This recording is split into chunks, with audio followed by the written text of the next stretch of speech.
Welcome, Commander, to Starfleet Academy for Star Trek Fleet Command. I am your instructor, Captain Pike, and today we'll be doing a crew analysis on Ghalenar.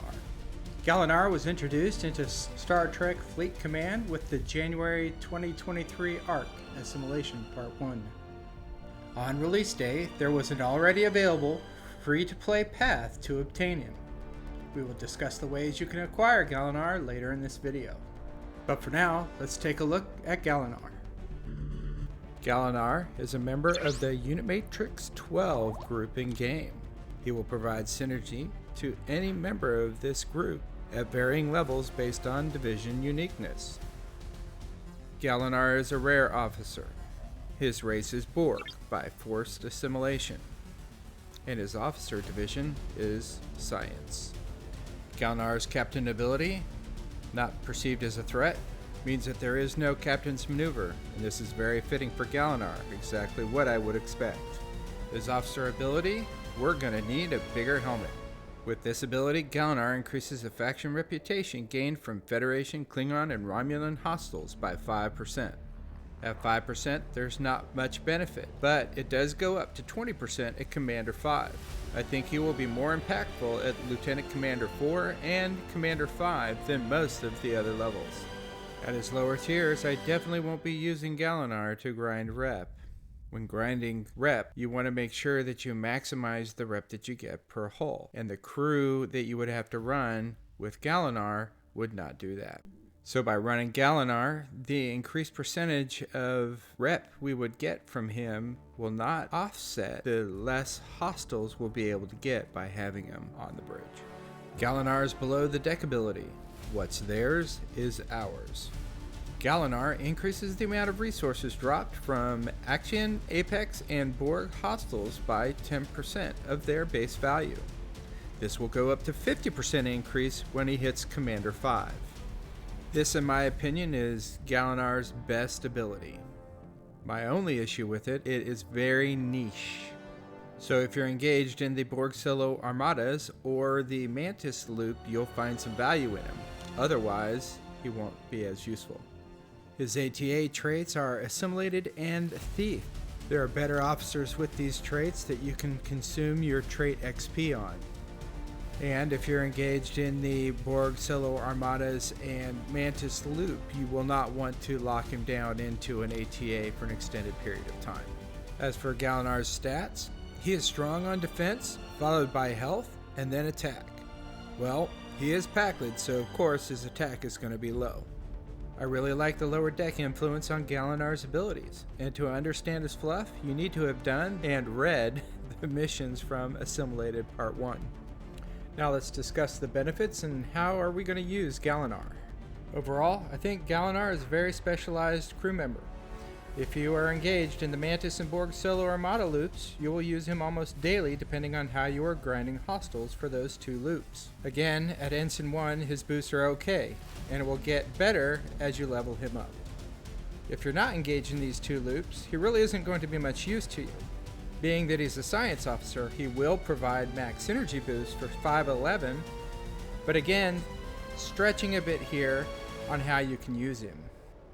If you're loot grinding hostiles with 5 and want to boost your faction rep, you could put him beside her. But in my opinion, with the other crew builds that are available to us, you're better off running crew that is going to net you the most hostiles per hull. I have been running Ghalenar on my Mantis and my Vidar, as well as my new Vidar Talios. The largest benefit I have seen from him at Ensign 1 is on my Mantis, as I consistently can fill my cargo now with a single set of Axion hostile boosts. On my two Vidars, the Vidar that I put Ghalenar on only saves me about 2 hostiles to maxing cargo. Ultimately though, that's because 10% of a small amount really isn't a whole lot, and those 33 Borg probes don't drop that much loot. Even with the Vidar Loot Boot Exo, I wasn't seeing that much benefit to having Ghalenar below the deck. Every little boost we can get on loot though counts, so if you can slot him below the deck for the little kicker he might give you, you might as well. Just don't sacrifice any performance for his meager increases at lower ranks. If you graduated into the Vidar Talios, though, you may find more value in him, because we no longer have the benefit of the Vidar loot exo that's dropped from the Borg solo armadas. Putting Gallinar to work. First, let's throw Gallinar on our Mantis and take it out for a spin. As you can see here, I'm running Gallinar below the decks along with Lon to give me that increased cargo capacity. On the bridge, I'm running the hybrid loot crew of 5, 4, and Ston. I've maximized my health below the decks the way that I like it. So let's take it out for a spin into the Axion system and see how it does. And as I've instructed, before I actually go into the system, I'm going to give it a quick scout to make sure that all of the exo carrying Axions are in the system that I need. Looks like we're good to go, so we're going to send it in. And to save ourselves a little bit of time here, but still getting to watch the grind, I'm going to give us a little time boost. Then we've entered into the system, so I'm going to use the process that I normally use. I'm going to hit the percent crit chance, and then I'm going to go after my crit damage, and then we're going to go after our shot increase.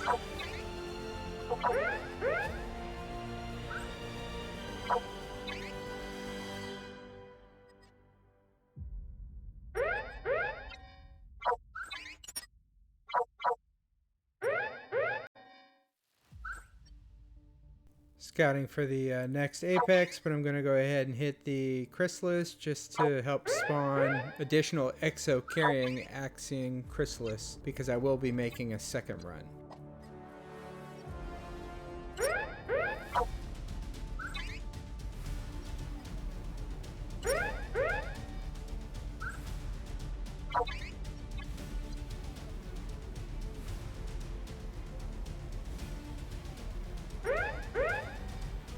As you can see, as I'm going around hitting the Axion apex, I'm checking the timer on the exo boosts.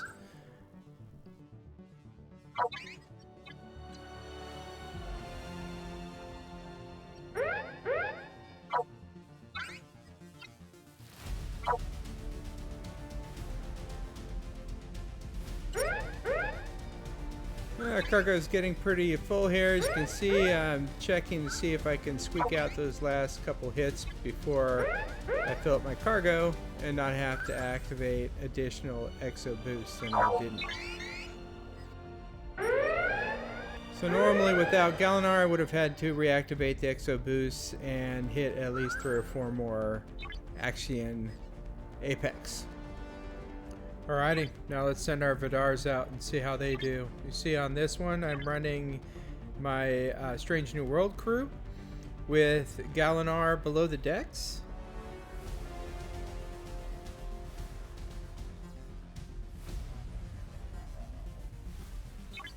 And Vidar number 2 is going to be running the PMC crew with no Gallinar below the decks. So let's crew them up, head them out, and see how they do.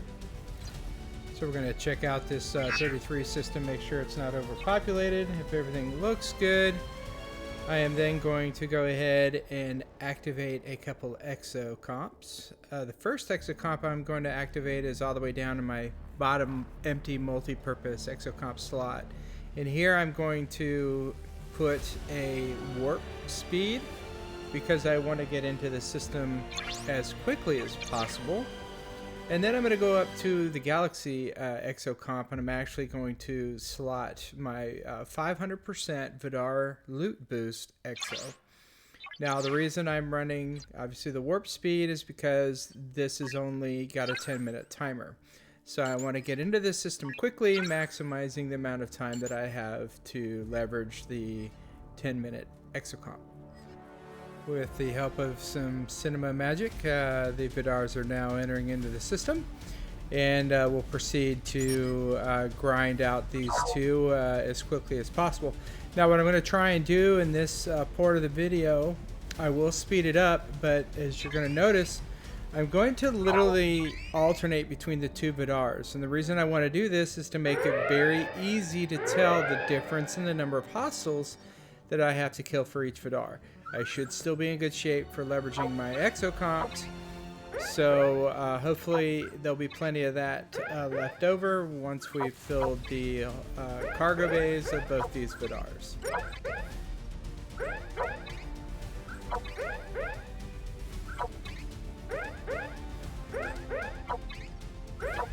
It was a little bit of a challenge trying to make sure that I alternated the two Vidars for this video. Normally I would just hammer out as soon as one Vidar was ready, I would kill the next hostile. So coordinating between the two of these was add a little more fun to the challenge.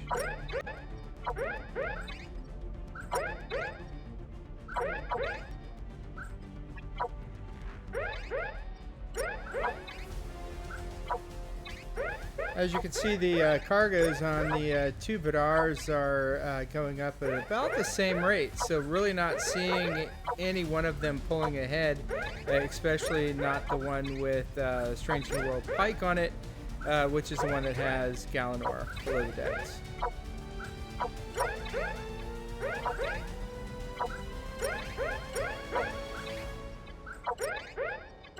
Still looking good on our EXO, and our cargo is getting pretty close to full here. If you notice, we have broke the 700k barrier with Strange New World Pike, but regular Pike is dragging behind a little bit, but not a significant amount. As you can see, we filled up the cargo of both ships, and the regular Pike was not that far behind Strange New World Pikes. Taking a look at the battle logs, we can see that we killed 62 total hostiles with both Vidars. What I'm going to go through, I'm going to speed this up a little bit, but I'm going to click on all of Ship C. We'll clear that out, and what's left over will be the number of hostiles we had to kill with Ship D, and that'll give us the difference between the two, showing how many we killed with Gallinar on and how many we needed without Gallinar. And there we go. We had 62 hostiles we killed before. We've cleared out obviously 30 with Gallinar, and that left 32 without Gallinar, giving us 2 extra hostiles.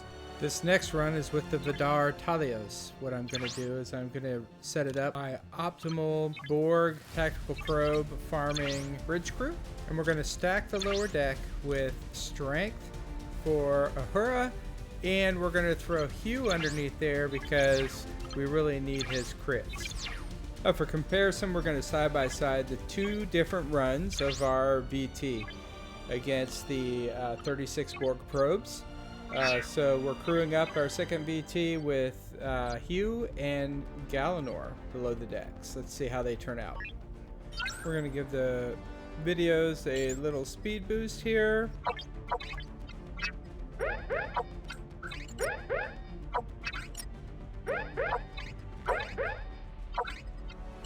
Right about here, I was thinking that the regular Vidars with the loot exos were really nice because this was taking quite a while, and you saw earlier I actually was able to knock out those 2 Vidars that I have in a single run under 10 minutes.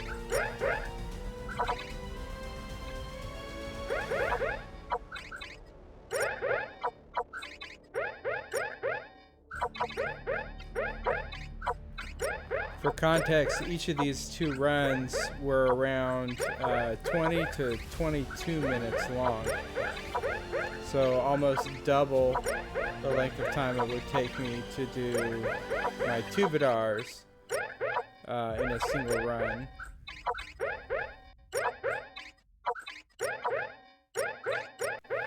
I'll do a more in-depth video on the Vidar Talios, but at this point, in my opinion, it's not performing better than my regular Vidars at T9.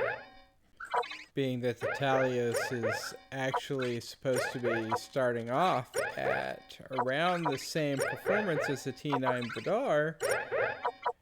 At T2, I'm not really even seeing that performance. I really will probably run it in a 33 system and compare it to regular Vidar when I do the Talios analysis.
Alrighty, there we have it. We're at the end of both runs.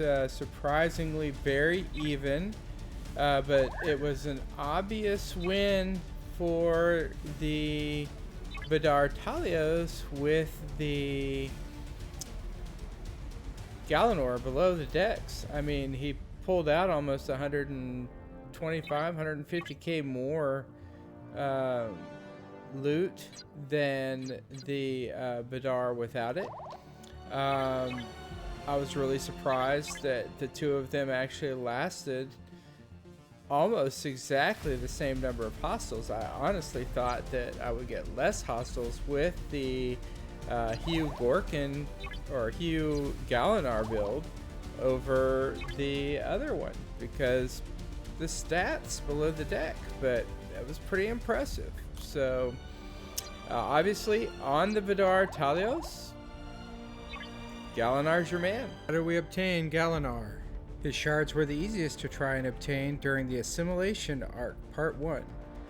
But now that that's over, where are his shards? You won't find Gallinar shards in the normal location.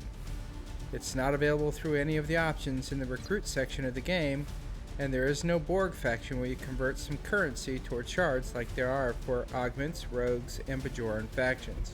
To find Gallinar shards, you'll need to open the refinery and go to the Borg text section. You'll then need to use your Borg Solo Armada credits through the Solo Exchange. This will give you a lottery chance to obtain Gallinar shards.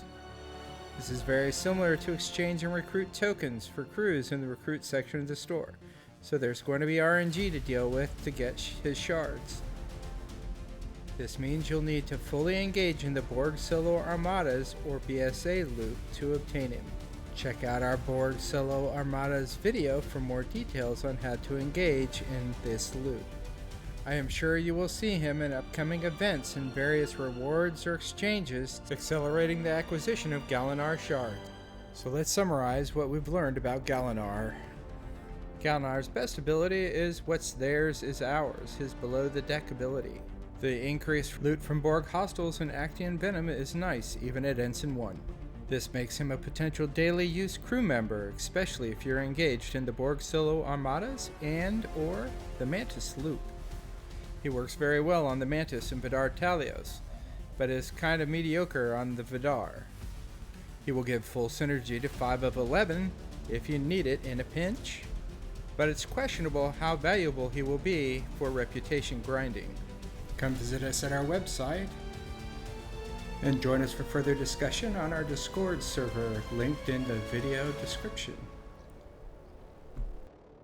We hope we earned your thumbs up on the video and your subscription, and as always, we appreciate your sharing and comments. Live long and prosper, Commander. We hope to see you at Starfleet Academy.